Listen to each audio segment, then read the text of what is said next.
గౌరవనీయులు పూజ్యులు వైఎస్ శర్మిల గారు మన రాష్ట్ర చైర్మన్ గారికి హృదయపూర్వక కృతజ్ఞతలు.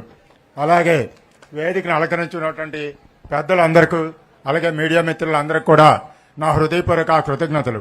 ఇక్కడ విచ్చేసినటువంటి ప్రజలందరికీ కూడా ధన్యవాదాలు తెలియజేస్తున్నాం. మేము ఎస్కోట మండలం బొడ్డవరమాది జిందాల్ అల్యూమినియం కంపెనీ కోసమని 2007-2008లో 1164 ఎకరాల భూమిని ప్రభుత్వం వారు జిందాల్ యాజమాన్యంకి అప్పచెప్పడం జరిగింది. అయితే ఆనాడు మేము భూములు ఇవ్వడానికి ప్రధానమైన కారణం ఏంటంటే, మాకు ఉద్యోగాలు వస్తాయి, మా పిల్లలకి మీ భవిష్యత్తులు బాగుంటాయి, ఇక్కడ హాస్పిటల్ నిర్మిస్తారు, స్కూళ్లు నిర్మిస్తారు, అన్ని సౌకర్యాలు కూడా మీకు ఇక్కడ ఉంటాయి, ఇక్కడ పనిచేస్తున్నటువంటి ఉద్యోగస్తులు అందరికి కూడా క్వార్టర్స్ ఇస్తారు, మీ జీవనాధారం చాలా బాగుంటుందని ఆనాడు చెప్పడం. అలాగే ఆనాడు ఆర్డీఓ గోవిందరాజులు గారు కూడా అక్కడ రావడం వల్ల మాకు గవర్నమెంట్ వారు ఇందులో ఇన్వాల్వ్ అయి ఉన్నారు.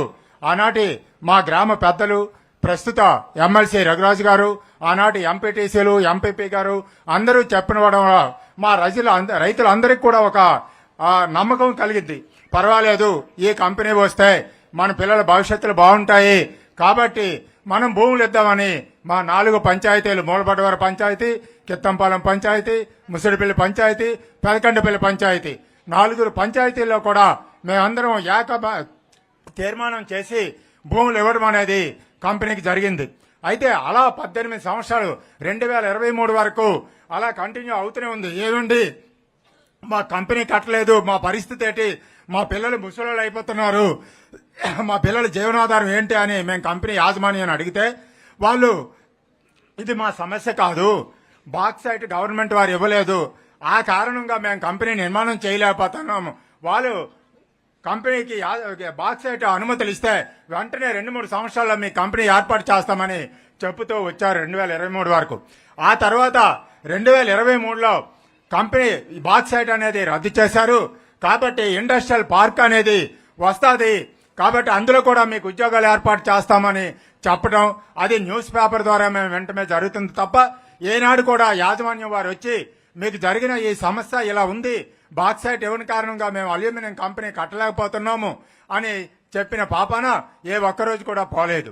మరి అలాంటప్పుడు మాకు రైతులకి అన్యాయం జరుగుతుందని మేము అందరం కూడా నేటికి 250 రోజులుగా నిరాహార దీక్షలు చేస్తూ మాకు ఆనాడు హామీ ఇచ్చినటువంటి ప్రస్తుత ఎమ్మెల్సీ రఘురాజు గారికి మా సమస్యను చెప్తే, సరే ఆనాడు నేను మాట ఇచ్చాను, నా మాట కోసం మీరు భూములు ఇచ్చారు కాబట్టి మీకు న్యాయం జరిగే వరకు మీ అండ ఉంటాను, ఎన్ని అవంతరాలైనా నేను ఎదుర్కోవడానికి సిద్ధంగా ఉన్నాను, నాకు ప్రజలు ముఖ్యం కానీ పదవులు ముఖ్యం కాదు అనేసి ఆయన ఒక్కరే ధైర్యంగా నిలబడి నేటికి 250 రోజులుగా మాకు వెన్నంటి ఉండి సపోర్ట్ చేస్తూ ఉన్నారు. మరి ఆనాడు జరిగినటువంటి ఈ ఒప్పందం రాజశేఖర రెడ్డి గారు ఉంటే మాకు ఈ అన్యాయం జరిగేది కాదు. ఎందుకంటే ఆయన మాట తప్పకుండా, తూచా తప్పకుండా పాటించే మహానాయకుడు. అలాంటి నాయకుడు మన ప్రపంచంలో పుట్టబోరు. అలాంటి నాయకుడు మాట నమ్మి మేమందరము భూములు ఇస్తే ఈరోజు మా జీవితాలు రోడ్డున పడ్డాయి. కనీసం మాకు ఆదుకునే నాదుడు అనేవాడు ఒక్కడు కూడా కనిపించలేదు. ఏ ఒక్కటే కనిపిస్తుంది, ఆ ఎమ్మెల్సీ రఘురాజు గారే. మేమున్నాను, నేనున్నాను మీ వెంట అంటూ ఆయన ఒక్కరే తిరుగుతున్నారు. ఈరోజు ఒక మహాత్ముడి కుమార్తె శర్మిల గారు ఇక్కడికి వచ్చారు. మరి తనైనా సరే మా విషయాన్ని న్యాయం చేసి మా అందరి రైతులకు కూడా న్యాయం చేయండి. మేము కంపెనీకి వ్యతిరేకం కాదు, మాకు కంపెనీ కావాలి. కంపెనీకి మేము ఏనాడు కూడా వ్యతిరేకం కాదు. నేటికి 19 సంవత్సరాలుగా మేము ఒకటే మాట చెప్తున్నాం, మేము కంపెనీకి వ్యతిరేకం కాదు, మాకు ఉద్యోగాలు కావాలి, కంపెనీ కావాలి, మా పిల్లల భవిష్యత్తులను చక్కదిద్దండి అనే చెప్తున్నాం తప్ప ఏ ఒక్కరికి కూడా ఇన్ని రోజులుగా మేము ధర్నా చేసినా సరే ఏ ఒక్కరికి కూడా ఎటువంటి ఇబ్బందులు కూడా కానీ అసౌకర్యం కానీ మేము నేటి వరకు కనిపించలేదు. ఎందుకంటే మాది శాంతియుత ధర్నా, శాంతియుతంగా పోరాడి మాకు న్యాయం చేసుకుందాం, మనకు న్యాయం వచ్చే వరకు కూడా మనం శాంతియుత పోరాటం చేద్దామని మా పెద్దలు మాకు ఇచ్చిన సలహాలు, అలాగే మా రైతులందరూ కూడా అవే సలహాలు పాటిస్తున్నాం. ఏనాడు కూడా ఏ ఒక్క రైతు కూడా ఈరోజు జిందాల్ వాళ్ళు వచ్చి అక్కడ జేసీబీలు పెట్టి వాళ్ళు ఆ వ్యవసాయాలు అయితేనేమి చెట్లు చామలు అన్ని సరే తిరగబడినా సరే మేము ఒక్కరం కూడా జిందాల్లో అడుగు పెట్టలేదు. ఎప్పుడు కూడా మా శాంతియుత ధర్నాతోనే మేము సాధిస్తాం. ఆనాటి గాంధీ మహాత్ముడు దేశానికి స్వాతంత్రం సాధించేటప్పుడు ఈనాడు మాకు రాజుగారు అండగా ఉన్నారు. ఎంతో మంది నాయకులు ఈ రోజు కాకపోతే రేపైనా సపోర్ట్కి వస్తారు. మా రైతులందరికీ కూడా న్యాయం జరుగుతుందని ఎదురు చూస్తూ ఉన్నాము. మరి ఈనాడు మా అదృష్టం కొలది మీరు వచ్చారు.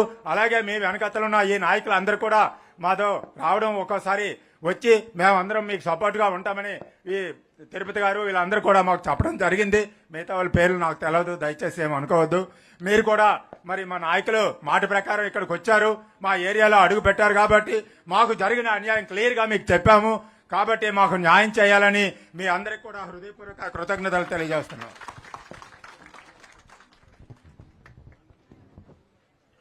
అన్న కలెక్టర్ గారితో మాట్లాడతాను, ముఖ్యమంత్రికి లెటర్ కూడా రాస్తాను. అన్న మా వంతు ప్రయత్నం మేము చేస్తాము, మీతో పాటు మేము ఉన్నాము, మీ పోరాటంలో మేము కూడా బాలి పాగస్తులం అవుతాము.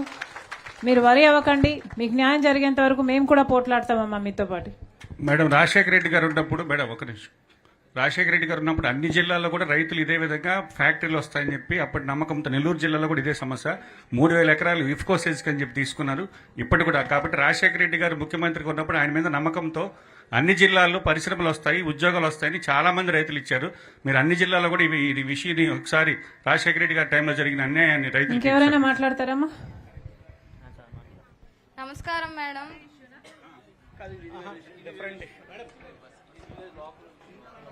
చెప్పు నాన్న. నమస్కారం మేడం. మాది తాండ్రింగ్ గ్రామం, జామ మండలం, విజయనగరం జిల్లా. మా ఊర్లో సుమారు ఒక 800 మంది 1000 మంది స్టూడెంట్స్ ఉన్నారు. కానీ మా ఊరికి కనీసం బస్సు లేదు. మేము రోడ్డుకు వచ్చి ఒక గంట సేపు నించున్నా సరే మాకు ఆటోలు కూడా ఎక్కువ దొరకవు. అలాంటిది మాకు బస్సు కనీసం లేదు. చాలా మంది స్టూడెంట్స్ ఉన్నారు. నేను బిఎం సింగ్ కాలేజ్లో చదువుతున్నాను. ప్రతిరోజు ఒక పూట బస్సు ఉంది మేడం, అది తెల్లవారింటికి వస్తుంది ఆ బస్సు. మేము ఇటు నుంచి ఒక 4కి 5కి కాలేజ్ విడిచిపెట్టినా సరే మా జామ్లో చాలా ఇబ్బంది పడుతున్నాం.